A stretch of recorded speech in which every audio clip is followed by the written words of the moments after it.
بسم اللہ الرحمن الرحیم۔ پارہ نمبر 9 کے ساتھ حسنات احمد مرتضیٰ حاضر خدمت ہے۔ 9ویں پارے کی پہلی آیت ہی میں حضرت شعیب علیہ السلام کا ذکر ہوا کہ جن کی قوم کے سرداروں نے یہ کہا تھا کہ ہم آپ کو اور آپ کے ساتھ جو مومن ہیں ان کو بستی سے نکال دیں گے۔ جس وقت وہ اس قسم کی سازشیں کر رہے تھے تو دوسری آیت میں حضرت شعیب کی دعا کا ذکر ہوا۔ آپ نے یہ دعا فرمائی، ربنا افتح بیننا وبین قومنا بالحق وانت خیر الفاتحین۔ اے ہمارے پروردگار، ہمارے اور ہماری قوم کے درمیان حق کے ساتھ فیصلہ فرما دے اور تو بہترین فیصلہ فرمانے والا ہے۔ امام زین العابدین رضی اللہ تعالیٰ عنہ بھی دشمنوں کے خطرات کے وقت یہ دعا پڑھتے تھے، ربنا افتح بیننا وبین قومنا بالحق وانت خیر الفاتحین۔ سورہ اعراف کی 89 نمبر آیت میں یہ دعا مخالفین دشمنوں کے خطرے کے وقت پڑھی جا سکتی ہے، فائدہ مند ہے اس کا ورد کرنا۔ پھر حضرت شعیب کی قوم کے سرداروں نے یہ بھی کہا لوگوں کو کہ اگر تم نے شعیب علیہ السلام کی پیروی کی تو تم نقصان اٹھانے والوں میں ہوگے۔ تو اللہ رب العالمین نے پھر ایک جھٹکے کے ساتھ ان سب کو دبوچ لیا اور وہ سارے اوندے پڑے رہ گئے۔ پھر 92 نمبر آیت میں ذکر ہوا کہ حضرت شعیب کی جنہوں نے تکذیب کی تھی وہ سارے نقصان میں چلے گئے، اور 93 نمبر آیت میں ذکر ہوا کہ حضرت شعیب علیہ السلام نے وہاں سے رخ پھیر لیا اور آپ نے فرمایا میں نے تو ان تک پیغام پہنچا دیا تھا۔ پھر دوسرے رکوع میں ذکر ہوا کہ ہم جس نبی کو بھی بھیجتے ہیں وہاں کے لوگ جو پیروی نہیں کرتے تو ان کو ہم پھر تنگیوں اور بیماریوں میں گرفتار کر دیتے ہیں تاکہ وہ عاجزی اور انکساری سے گڑ گڑانے والے اللہ رب العالمین کی بارگاہ میں بن جائیں۔ 96 نمبر آیت میں ذکر ہوا کہ اگر یہ بستیوں والے ایمان لے آتے اور تقوی اختیار کرتے تو ہم زمین اور آسمان سے برکتوں کے لیے دروازے کھول دیتے۔ گویا تقوی اختیار کرنے سے اللہ برکتوں کے دروازے کھول دیتا ہے۔ 98 نمبر آیت میں ذکر ہوا کہ کیا یہ بستیوں والے امن میں آ گئے ہیں کہ ان تک اب ہمارا عذاب نہیں پہنچے گا؟ یہ لوگ اللہ کی تدبیروں سے بچ گئے، یہ سمجھتے ہیں، اصل میں اللہ تعالیٰ ان کو ڈھیل دیتا ہے۔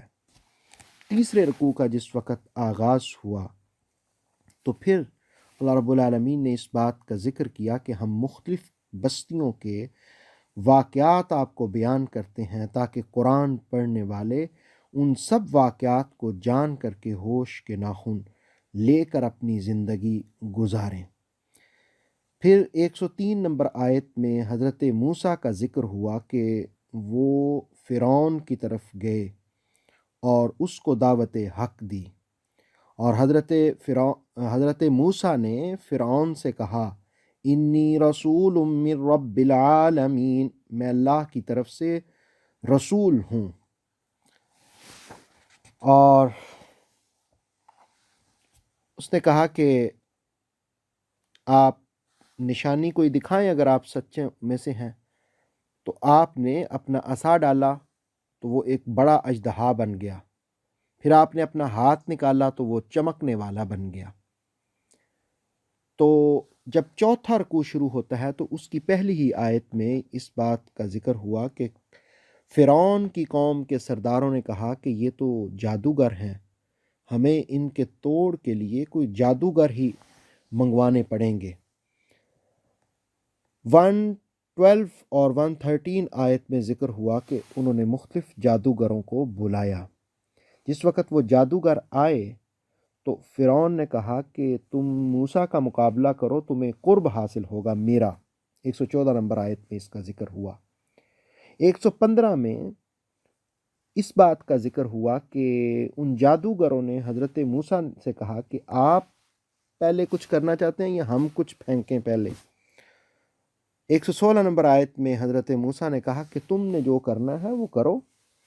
تو انہوں نے ہر طرف اژدہا لوگوں کی آنکھوں پر دراصل جادو کر دیا. قرآن مجید نے کہا ہر طرف پورے میدان میں سانپ ہی سانپ نظر آئے.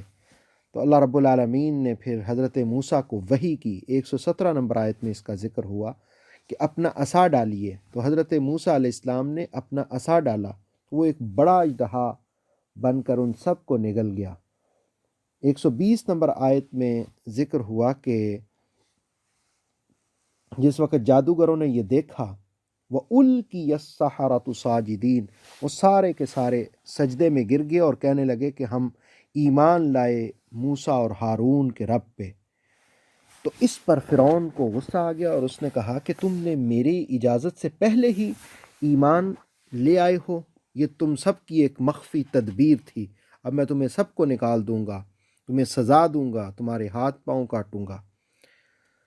تو یہ وہ انتقام.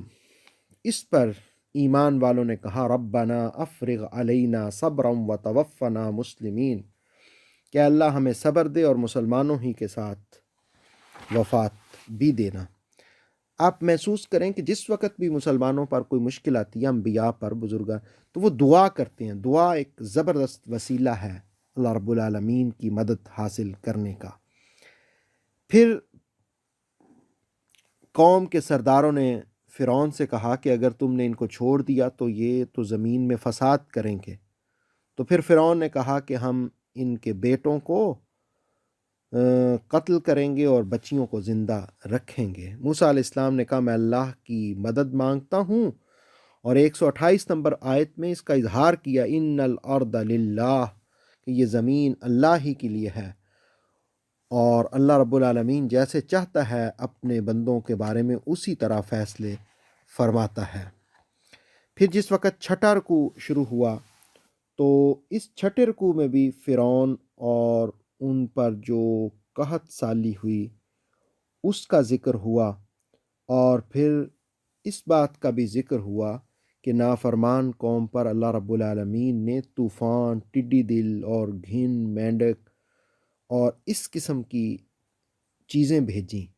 دراصل یہ بھی مجرم قوم کے لیے ایک نشانی تھی. اور پھر 134 میں ذکر ہوا کہ جس وقت ان چیزوں کی وجہ سے، یعنی طوفان، ٹڈی دل، گھن، مینڈک، تو ہلاکتیں ہوئیں، تو پھر حضرت موسیٰ علیہ السلام نے دعا کی. انہوں نے کہا کہ آپ ہمارے لیے دعا کریں، تو پھر آپ نے ان کے لیے دعا فرمائی. اور پھر 136 میں ذکر ہوا کہ جو لوگ بہک جاتے ہیں اللہ رب العالمین ان کو ضرور سزا دیتا ہے. اور پھر اسی رکوع کے آخر میں کہا کہ اے بنی اسرائیل یاد کرو کہ ہم نے تمہیں فرعون سے نجات دی جب اس نے تمہیں برے عذاب میں مبتلا کیا ہوا تھا.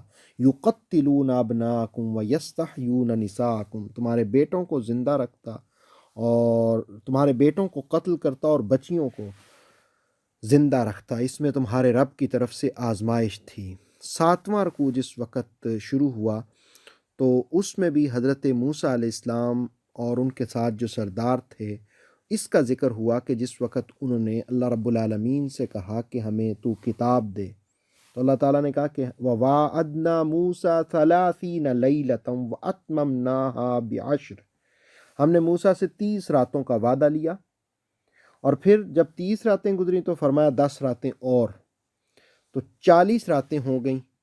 اور پیچھے سے حضرت ہارون قوم کی نیابت کر رہے تھے. اب اللہ رب العالمین کی بارگاہ میں حضرت موسیٰ نے عرض کی کہ یا اللہ میں تجھے دیکھنا چاہتا ہوں. 143 نمبر آیت میں ذکر ہوا تو اللہ رب العالمین نے کہا کہ آپ دیکھ نہیں سکیں گے. لن ترانی، انہوں نے کہا کہ دیکھوں گا. اللہ پاک نے کہا ٹھیک ہے آپ پہاڑ پر آ جائیں، میں وہاں اپنی تجلی ڈالتا ہوں. تو قرآن مجید 143 آیت کے الفاظ ہیں فَلَمَّا تَجَلَّى رَبُّهُ لِلْجَبَلِ، جب اللہ نے اپنی تجلی ڈالی پہاڑ پر تو وہ ریزہ ریزہ ہو گیا اور موسیٰ علیہ السلام بھی بے خود ہو کر گر پڑے۔ پھر جس وقت انہیں افاقہ ہوا تو انہوں نے کہا سبحانک تبت الیک، مولا تو پاک ہے، میرا رجوع تیری ہی طرف ہے، وَأَنَا أَوَّلُ الْمُؤْمِنِينَ، اور میں پہلا مومن ہوں۔ تو اللہ رب العالمین نے فرمایا کہ ہم نے کہا ہے موسیٰ تم کو تمام لوگوں پر فضیلت بخشی ہے۔ اور پھر جس وقت یہ 7ویں رکوع کا اختتام ہوتا ہے تو اس میں بھی یہ بیان کیا کہ جن لوگوں نے آیات اللہ کو جھٹلایا اور آخرت کی ملاقات کو تو ان کے اعمال رائے گاں ہو گئے۔ اور جس وقت 8واں رکوع شروع ہوا تو اس میں بھی قوم موسیٰ کا ذکر ہوا کہ موسیٰ علیہ السلام کی قوم نے جس وقت آپ طور پر تشریف لے گئے تو قوم نے ایک بچھڑا بنا لیا اور اس سے آواز آتی تو اس قوم کو اس بات پر لگا دیا کہ یہی تمہارا رب ہے، تو وہ اس کی پرستش میں مبتلا ہو گئے۔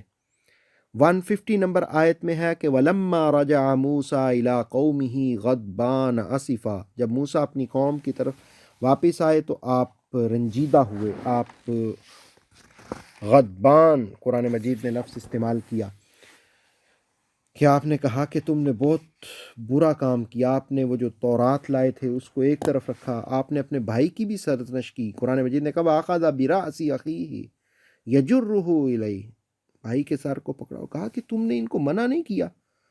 تو حضرت ہارون نے کہا کہ اے میرے والدہ کے بیٹے، اے میرے بھائی، میری قوم نے مجھے کمزور کر دیا تھا، میں ان کو سمجھاتا تھا، قریب تھا کہ یہ مجھے ہی مار دیتے، آپ میرے ساتھ سرزنش نہ کریں، یہ تو پھر مخالفین خوش ہوں گے۔ تو اس پر حضرت موسیٰ علیہ السلام نے یہ دعا کی رب اغفر لی ولی، اے اللہ مجھے بھی اور میرے بھائی کو بھی معاف فرما، وادخلنا فی رحمتک، اور ہمیں رحمت میں داخل فرما، وانت ارحم الراحمین، تو رحم فرمانے والا ہے۔ 9ویں رکوع میں حضرت موسیٰ کا ذکر ہوا کہ جس وقت آپ کا غصہ ٹھنڈا ہوا تو آپ نے پھر سے ان تختیوں کو لیا اور پھر اس تحریر کو پڑھا جس میں ہدایت تھی، رحمت تھی۔ اور پھر 155 آیت میں اس بات کا ذکر ہوا کہ حضرت موسیٰ نے اپنی قوم سے 70 سردار منتخب کیے، اور جس وقت انہوں نے کہا کہ ہم تو اللہ کو دیکھنا چاہتے ہیں تو ان کو ایک کڑک نے آ کے پکڑ لیا اور وہ سارے ہلاک ہو گئے۔ پھر اللہ رب العالمین نے دوبارہ ان کو زندہ کیا۔ 156 آیت میں یہ بیان ہوا کہ انہوں نے کہا کہ ہمارے لیے دنیا اور آخرت کی بھلائی لکھ دے۔ اور پھر اس رکوع میں اس بات کا بھی ذکر ہوا کہ تورات اور انجیل میں یہ باتیں رقم تھیں، یہ ان سے عہد لیے گئے تھے کہ نیکی کا حکم دیں گے، برائی سے روکیں گے، اور پاکیزہ چیزوں کو حلال جانیں گے، گندی چیزوں کو حرام قرار دیں گے۔ اور پھر اس بات کا بھی ذکر ہوا کہ ایمان والوں کی اللہ رب العالمین نے مدد فرمائی۔ 10واں رکوع جس وقت شروع ہوتا ہے تو 10ویں رکوع کی پہلی ہی آیت میں اللہ رب العالمین فرماتا ہے اے محبوب فرما دو اے لوگو انی رسول اللہ الیکم جمیعا، میں تم تمام کی طرف رسول بنا کر مبعوث ہوا ہوں اس ذات کی جانب سے جو زمین و آسمان کا مالک ہے، اس کے سوا کوئی معبود نہیں، وہ حی بھی ہے، وہ زندگی بھی دینے والا ہے، وہ موت بھی دینے والا ہے، اسی پر ایمان لاؤ اور رسولوں نبیوں پر ایمان لاؤ۔ پھر حضرت موسیٰ علیہ السلام کا ذکر ہوا 160 نمبر آیت میں کہ انہوں نے اپنی قوم کو 12 قبیلوں میں گروہ در گروہ تقسیم فرمایا، اور پھر اس بات کا بھی ذکر ہوا کہ قوم نے ان سے پانی مانگا تو اللہ رب العالمین نے فرمایا ان اضرب بعصاک الحجر، اپنا عصا پتھر پر ماریے۔ جس وقت انہوں نے اپنا عصا پتھر پر مارا تو 12 چشمے نکل پڑے اور ہر گروہ نے اپنے پینے کی جگہ کو پہچان لیا۔ پھر اس نعمت کا بھی ذکر ہوا اس آیت میں کہ اللہ رب العالمین نے ان پر آسمان سے من اور سلوہ نازل کیا اور ان پر بادلوں کا سائباں کیا۔ یہ ساری نعمتوں کا ذکر ہوا جو قوم موسیٰ کو اللہ نے عطا فرمائی تھی، لیکن انہوں نے پھر بھی کہا، انہوں نے اللہ کی باتوں ہی کو بدل دیا۔ جس وقت ان سے کہا شہر میں جھکتے ہوئے جانا، معافی معافی کہتے ہوئے جانا، لیکن ظالموں نے اس بات کو بدل دیا، تو اللہ رب العالمین نے پھر ان ظالموں پر آسمان سے عذاب بھیجا۔ پھر جس وقت 11واں رکوع شروع ہوتا ہے تو 11ویں رکوع کی پہلی ہی آیت میں اس قوم کا ذکر ہوا جس کو ہفتے والے دن مچھلیاں پکڑنے سے روکا تھا، اور قرآن مجید نے کہا کہ استاتیہم حیتانہم یوم سبتہم، اتفاق یہ ہے کہ اس دن مچھلیاں بھی زیادہ آتی ہیں، دراصل یہ ان کے لیے آزمائش تھی، اور جس وقت وہ لوگ باز نہیں آئے تو اللہ رب العالمین نے ان کو بھی عذاب سے دوچار کر دیا۔ پھر اس رکوع میں اس بات کا بھی ذکر ہوا کہ یہ جو اللہ رب العالمین انسانوں کو مختلف گروہوں میں تقسیم کرتا ہے، زمین کے اندر گروہوں میں بانٹ دیتا ہے، تو اصل وجہ یہ ہے کہ ان میں سے کچھ نیک لوگ ہوتے ہیں اور کچھ ان کی طرح نہیں ہوتے، تو پھر اللہ رب العالمین نیکیوں اور برائیوں کا بھی امتحان لیتا ہے۔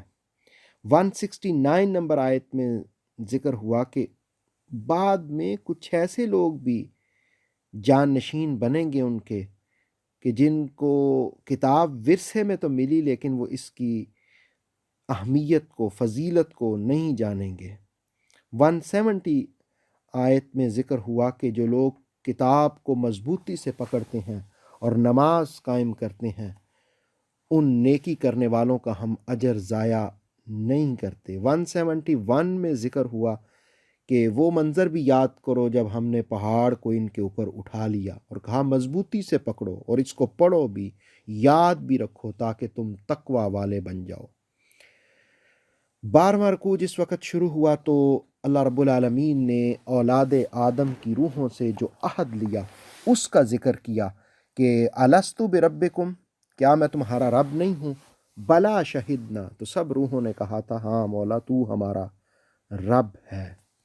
اور پھر 175 آیت میں ذکر ہوا کہ انہیں اس شخص کی خبریں بھی پڑھ سنائیں جسے ہم نے اپنی آیات عطا فرمائی تھیں، اور پھر وہ کھسک گیا اور شیطان کے پیچھے پڑ گئے یہ لوگ، اور وہ لوگ جو خواہشات کی پیروی کرتے ہیں۔ 176 آیت میں یہ بیان کیا کہ ان کی مثال کتے کی طرح ہے، اگر آپ ان پر بوجھ رکھیں تو پھر بھی وہ زبان لٹکائیں گے، اور اگر آپ بوجھ ہٹا دیں تو پھر بھی وہ زبان لٹکائیں گے۔ کہتے یہ قرآن مجید نے کہا یہ اس قوم کی مثال ہے جنہوں نے ہماری آیتوں کو جھٹلا دیا۔ اور پھر 178 میں ذکر کیا کہ اللہ جسے ہدایت دیتا ہے اسے ہی ہدایت بخشتا ہے، اور جسے گمراہ کر دے وہ نقصان میں ہے۔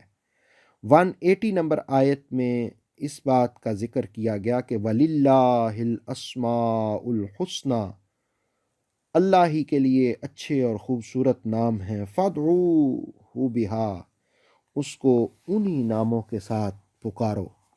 پھر جس وقت 13واں رکوع شروع ہوتا ہے تو اس کی پہلی ہی آیت میں فرمایا کہ جو اللہ کی آیتوں کو جھٹلاتے ہیں سَنَسْتَدْرِجُهُم مِّنْ حَيْثُ لَا يَعْلَمُونَ، اللہ آہستہ آہستہ انہیں پستی کی طرف لے جاتا ہے، انہیں پتہ بھی نہیں لگتا۔ اور پھر اللہ رب العالمین یہ بھی کہتا ہے ہم تمہیں مہلت دیتے ہیں اور میری پھر خفیہ تدبیریں وہ بہت زبردست ہیں، یعنی اللہ تعالیٰ انسانوں کو آہستہ آہستہ نیچے لاتا ہے جو آیات کا انکار کرتے ہیں۔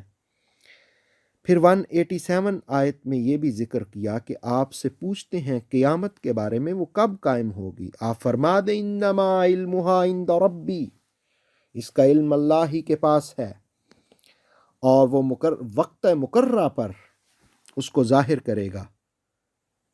لا یاتیکم الا بغتہ، پھر فرمایا کہ ہاں وہ اچانک آئے گی، یہ میں تمہیں بتاتا ہوں۔ یسألونک کأنک خفی عنہا، آپ سے پوچھتے ہیں کہ آپ نے اس کا کھوج لگا رکھا ہے، ان سے فرمائیں کہ اللہ رب العالمین جانتا ہے، لیکن رسول اللہ علیہ الصلوۃ والسلام اللہ کی منشا کے مطابق ظاہر ہے حضور نے اس کا نہیں بتایا، لیکن رسول اللہ علیہ الصلوۃ والسلام نے مختلف نشانیاں بتائیں۔ احادیث کی کتابیں مطالعہ کی جا سکتی ہیں کہ جن کے اندر قیامت کی مختلف نشانیاں رسول اللہ علیہ الصلوۃ والسلام نے ارشاد فرمائی ہیں۔ پھر جس وقت 14واں رکوع شروع ہوتا ہے تو 14ویں رکوع کے شروع میں اس بات کا اظہار کیا کہ اس نے تمہیں ایک جان سے پیدا کیا، پھر جوڑا کیا یعنی حضرت آدم سے حضرت حوا، پھر اس سے مرد اور عورتیں یعنی جوڑے پھیلائے، اور پھر یہ بھی فرمایا کہ فلما تغشاہا، یہ جو جوڑا ہوتا ہے جس وقت مرد عورت کو آغوش میں لیتا ہے تو پھر اللہ رب العالمین اسے بھی حاملہ کر دیتا ہے۔ پھر وہ دونوں دعا کرتے ہیں کیا؟ لئن آتیتنا صالحا لنکونن من الشاکرین، اے اللہ اگر تو نے ہمیں صالح بچہ عطا فرمایا تو ہم ضرور تیرا شکر کرنے والوں میں سے ہو جائیں گے۔ 194 میں ذکر کیا کہ وہ لوگ جو اللہ کے سوا اوروں کو پوجتے ہیں ان کی مثالیں کیسی ہیں، جیسے وہ ایسے ہی پکارتے رہتے ہیں۔ اور پھر 195 میں اس بات کا ذکر کیا کہ جن کی وہ عبادت کرتے ہیں کیا وہ چلتے ہیں، ان کے پاؤں ہیں؟ الہم ارجل یمشون بہا ام لہم ایدی یبطشون بہا، کیا ان کے ہاتھ ہیں جن سے وہ پکڑتے ہیں؟ ام لہم اعین یبصرون بہا، کیا ان کی آنکھیں ہیں جن سے وہ دیکھیں؟ کیا ان کے کان ہیں جن سے وہ سنتے ہیں؟ کہا کہ کیا تم شرک کرتے ہو، جن کی تم پرستش کرتے ہو ان کی تو آنکھیں نہیں ہیں، وہ دیکھتے نہیں ہیں، وہ سنتے نہیں ہیں، وہ پکڑتے نہیں ہیں، وہ چلتے نہیں ہیں، تم ان کو خدا مانتے ہو۔ 196 میں کہا کہ فرمائیے بے شک میرا ولی اللہ ہی ہے، میرا سرپرست اللہ، ان ولی اللہ الذی نزل الکتاب، جس نے کتاب حق کے ساتھ نازل کی، وہو یتولی الصالحین، اور وہی صالحین کو قرب بخشنے والا ہے۔ 199 آیت میں کہا کہ معاف کرنے کی سیرت اپنائیں، نیکی کا حکم دیں، جاہلوں سے اعراض کریں۔ 200 سورہ اعراف کی آیت میں کہا کہ اے سننے والے، شیطان تجھ سے چھیڑ چھاڑ کرے، بھڑکائے، فاستعذ باللہ، تو اللہ سے پناہ مانگا کرو، وہ خوب سننے والا جاننے والا ہے۔ اور پھر 204 نمبر آیت میں ذکر کیا کہ جب قرآن پڑھا جائے فَاسْتَمِعُوا لَهُ وَأَنصِتُوا، تو اس وقت خوب غور سے سنا کرو اور چپ رہا کرو تاکہ تم پر رحم کیا جائے۔ اسی وجہ سے اسی آیت کو بنیاد بنا کر فقہا فرماتے ہیں کہ جب جماعت کے ساتھ نماز پڑھیں تو صرف امام صاحب ہی قرات کریں گے، مقتدیوں نے قرات نہیں کرنی ہوتی، انہوں نے سورہ فاتحہ اور قرات نہیں کرنی ہوتی۔ کیوں؟ قرآن کہتا ہے وَإِذَا قُرِئَ الْقُرْآنُ، جب قرآن پڑھا جائے غور سے سنو، وَانصِتُوا، چپ بھی رہو تاکہ تم پر رحم کیا جائے۔ اور پھر 205 میں ذکر کیا کہ اللہ کو یاد کرو عاجزی سے، گڑ گڑاتے ہوئے، ڈرتے ہوئے۔ وہ لوگ جو تکبر کرتے ہیں وہ کامیاب نہیں ہوتے۔ سورہ اعراف کی آخری آیت آیت سجدہ ہے۔ قرآن مجید میں 14 آیات سجدہ ہیں۔ یہ آیت سجدہ جب بھی تلاوت کی جائے تو اس کے بعد سجدہ کیا جائے۔ سجدہ کا طریقہ یہ ہے کہ اللہ اکبر کہہ کر کے تو سجدے میں جایا جائے، 3 بار سبحان ربی الاعلیٰ کہہ کے پھر اللہ اکبر کہہ کے اٹھ جایا جائے، یہ سجدہ کا طریقہ ہے۔ اس کے بعد پھر 9ویں سپارے میں کہ آخری حصے میں سورہ انفال شروع ہوتی ہے، اور اس کی پہلی ہی آیت میں یہ لفظ استعمال ہوا یسألونک عن الانفال، لو آپ سے غنیمتوں کے بارے میں، مال غنیمت کے بارے میں سوال کرتے ہیں۔ قل الانفال للہ والرسول، فرمائیے غنیمتیں اللہ اور اس کے رسول کے لیے ہیں۔ اللہ سے ڈرو، آپس میں اصلاح کرو، اس کی اطاعت کرو اور اس کے رسول کی اطاعت کرو اگر تم مومن ہو۔ سورہ انفال کی 2 نمبر آیت میں مومنوں کی علامت بیان کی گئی، اذا ذکر اللہ واجلت قلوبہم، جب اللہ کا ذکر کیا جائے تو ان کے دل کانپ اٹھتے ہیں، اور جب ان پر اللہ کی آیات پڑھی جاتی ہیں ان کے ایمان میں اضافہ ہوتا ہے اور وہ اپنے رب ہی پر توکل کرتے ہیں۔ سورہ انفال کی 3 نمبر آیت میں کہا وہ نماز قائم کرتے ہیں، جو ہم نے دیا اس میں سے خرچ کرتے ہیں۔ 4 نمبر آیت میں کہا کہ وہی پکے مومن ہیں، انہی کے لیے رب کے ہاں درجے ہوں گے، مغفرت ہوگی، رزق کریم ہوگا۔ اور پھر سورہ انفال کے پہلے رکوع اور 9ویں پارے کے 15ویں رکوع میں یہ بھی بیان ہوا کہ اللہ نے حق کو حق کے ساتھ، یعنی حق کو حق کر دیا اور باطل کو باطل کر دیا، اگرچہ مجرم لوگ اسے ناپسند کرتے ہیں۔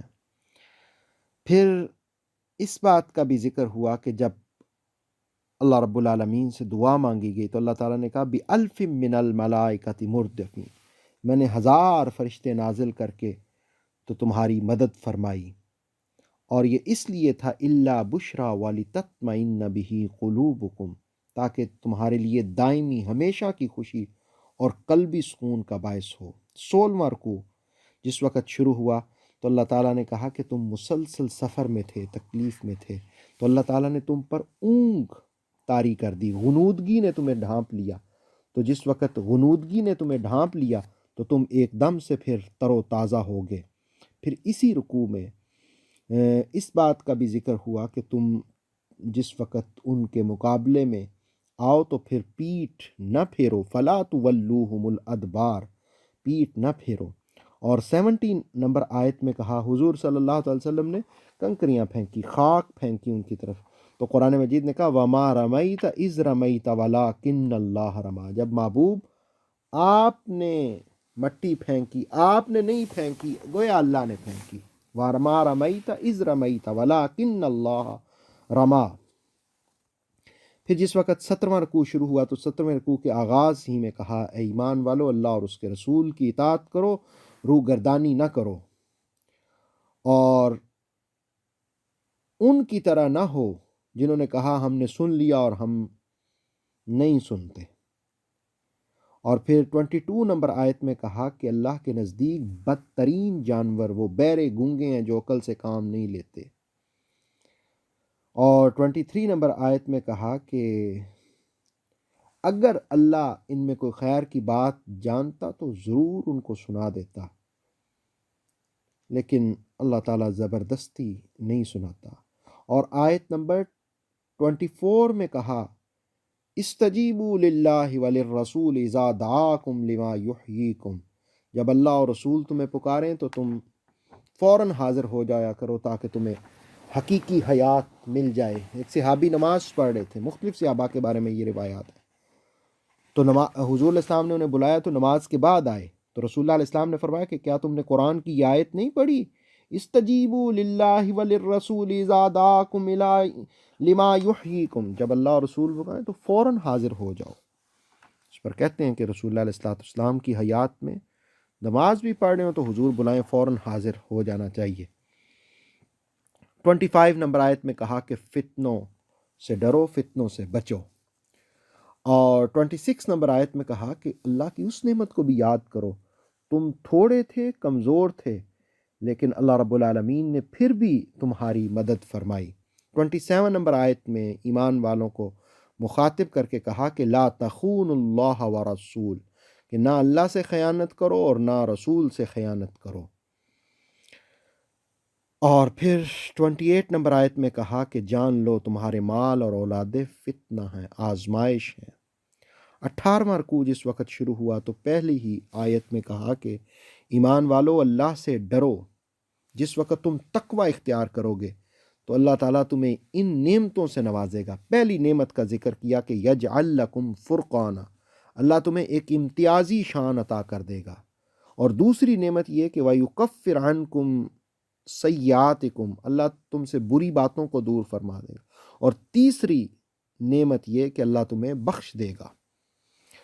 اور پھر 30 نمبر آیت میں ذکر ہوا کہ کافر آپ کے خلاف ایک چال چل رہے تھے کہ آپ کو قید کر لیں یا شہید کر دیں یا دیس بدر کر دیں، وہ اپنی چالیں چل رہے تھے، وَيَمْكُرُ اللَّهُ، اور اللہ اپنی تدبیر فرما رہا تھا، وَاللَّهُ خَيْرُ الْمَاكِرِينَ، اور اللہ ان سب کی چالوں کو بہتر ناکام فرمانے والا ہے، یعنی اللہ ان کی چالوں کو ناکام کرنے والا سب سے بہتر ہے۔ اور پھر 31 میں ذکر ہوا کہ جب ان پر ہماری آیتیں پڑھی جاتی ہیں تو یہ کہتے ہیں جی ہم نے سنا ہے، یہ تو پہلے لوگوں کی کہانیاں ہیں۔ اور پھر 32 میں ذکر ہوا کہ جب انہوں نے کہا کہ یا اللہ اگر یہ تیری طرف سے حق ہے تو ہم پر پتھروں کی بارش برسا، دردناک۔ تو اللہ پاک نے 33 نمبر آیت میں کہا وَمَا كَانَ اللَّهُ لِيُعَذِّبَهُمْ وَأَنْتَ فِيهِمْ، سبحان اللہ سبحان اللہ۔ اللہ پاک نے کہا محبوب آپ ان میں موجود ہیں، اللہ ان کو عذاب نہیں دیتا۔ یہ مانگتے تو ہیں عذاب، لیکن کیا ہے، اللہ نے فرمایا محبوب آپ ان میں موجود ہیں، اس لیے اللہ ان کو عذاب دینے والا نہیں ہے۔ اور یہ جو مسجد حرام سے روکتے ہیں یہ مسجد حرام کے متولی نہیں ہو سکتے۔ 34 نمبر آیت میں اس بات کو بیان کیا گیا۔ اور پھر فرمایا اس رکوع کے آخر میں کہ اللہ پاک ناپاک کو پاک سے الگ کر دیتا ہے، پاک کو ناپاکوں سے الگ کر دیتا ہے، دونوں کو الگ الگ کر دیتا ہے، ناپاکوں کو بھی الگ اور پاکوں کو بھی الگ، پاکوں کو پاکوں کے ساتھ ملا دیتا ہے، گندوں کو گندوں کے ساتھ ملا دیتا ہے۔ جو گندے ہیں وہی نقصان اٹھانے والے ہیں۔ اور 19واں رکوع آخری رکوع جس میں 3 ہی آیتیں ہیں، اس میں فرمایا کہ محبوب ان منکرین سے کہہ دو کہ اپنی روش سے باز آ جاؤ، اگر تم باز آ جاؤ گے تو پہلے والے کو اللہ معاف فرما دے گا، اور اگر تم روح گردانی کرو گے تو اس نامے پارے کے آخری الفاظ یہ ہیں نعم المولا و نعم النصیر، کہ اللہ بہترین مولا اور بہترین مددگار ہے۔ کیا خوبصورت آیت ہے، وَإِن تَوَلَّوْا فَاعْلَمُوا أَنَّ اللَّهَ مَوْلَاكُمْ، اگر یہ روح گردانی کر دیں تو ان کو بتا دو، جان لو اللہ ہی تمہارا کارساز ہے، نعم المولا و نعم النصیر۔ اللہ رب العالمین ہمیں نام پارے کے احکامات کو سمجھنے کی اور ان پر عمل کی توفیق عطا فرمائے۔ یا اللہ قرآن کی وابستگی کی برکت سے ہماری خطاؤں کو معاف فرما، لغزشوں کو معاف فرما۔ اللہ تعالیٰ گناہوں سے بچنے کی توفیق عطا فرما، نیکی خیر کے دروازے کھول دے۔ اے اللہ امت مسلمہ کی مغفرت فرما، ہمارے والدین کی مغفرت فرما، اساتذہ کرام پیر و مرشد کے درجات بلند فرما، شیاطین کے شر سے بچا، نفس کے وبالوں سے بچا۔ اے اللہ ہماری اولادوں کو بھی ایمان پر استقامت دینا، نسلوں میں بھی اسلام کا نور رکھنا۔ یا اللہ اس وقت جو وبائی امراض ہیں دنیا میں، اللہ تعالیٰ انسانوں کو اس سے نجات عطا فرما۔ صلی اللہ علی خیر خلقی وعلی آلہ وصحبہ اجمعین برحمتک یا ارحم الراحمین۔ حسنات احمد مرتضیٰ کو اجازت دیجیے، انشاءاللہ 10ویں پارے کے مفاہیم کے ساتھ حاضر ہوں گے۔